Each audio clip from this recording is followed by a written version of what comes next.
എങ്ങനെയാണ് അഞ്ജു അതിനെ ഹെൽത്തി ആയിട്ട് ആ വർക്ക് ലൈഫ് ബാലൻസിനെ മെയിൻറ്റെയിൻ ചെയ്യുന്നത്? ഓക്കെ, എനിക്ക് എപ്പോഴും തോന്നിയിട്ടുള്ള എന്താണെന്ന് വെച്ചാൽ നമുക്ക് ഈ മെന്റൽ ക്ലട്ടർ ഭയങ്കരമായിട്ട് ഉണ്ടാവും. ഓക്കെ, അത് ചെയ്യണം ഇത് ചെയ്യണം, നമ്മൾ ഒരു ടാസ്ക് ചെയ്തുകൊണ്ടിരിക്കുമ്പോ അയ്യോ അത് ചെയ്തില്ല ഇത് ചെയ്തില്ല ആ ഒരു ഇത് വരും.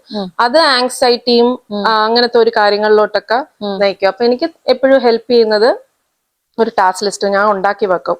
ഞാൻ ഈ വീക്കിൽ കംപ്ലീറ്റ് ചെയ്യേണ്ടത്, അല്ലെങ്കിൽ ഇന്ന് കംപ്ലീറ്റ് ചെയ്യേണ്ടത്, അല്ലെങ്കിൽ ബിഫോർ ലഞ്ച് ബ്രേക്ക് കംപ്ലീറ്റ് ചെയ്യേണ്ടത്, ഇതെല്ലാം ഞാൻ എഴുതിയിടും. അപ്പൊ നമുക്ക് ആ ഒരു മെന്റൽ ക്ലട്ടർ കാണത്തില്ല, അത് അവിടെ ഉണ്ടാവും. നമ്മളിങ്ങനെ എന്തെങ്കിലുമൊക്കെ ചെയ്യാൻ നേരത്തെ okay I have 5 minutes now, എന്താണ് ഇതിനകത്ത് ചെയ്യാൻ പറ്റുന്നത് ചെയ്തിട്ട് അത് ക്രോസ് ഓഫ് ചെയ്യുമ്പോൾ നമുക്കൊരു satisfaction. And also I think that will give you some kind of like positive energy that I completed a task. അതെനിക്ക് ഞാൻ വീട്ടിലാണെങ്കിലും ചെയ്യാറുണ്ട്. കാര്യം ചിലപ്പോൾ മീൽ പ്ലാൻ ആ ഒരു വീക്കെൻഡ് ഇരുന്ന് ചെയ്താലേ ചിലപ്പോൾ ഒരു വെനസ്ഡേ വരെ നമുക്ക് സ്മൂത്ത് ആയിട്ട് റൺ ചെയ്യാൻ പറ്റും. പിന്നെ അടുത്തത് നമുക്ക് വെനസ്ഡേ ചെയ്താൽ മതിയാവും. ആ പ്ലാനിങ് ചെയ്യും.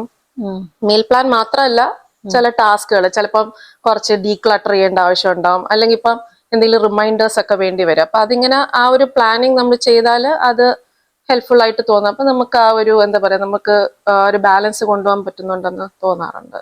എങ്ങനെ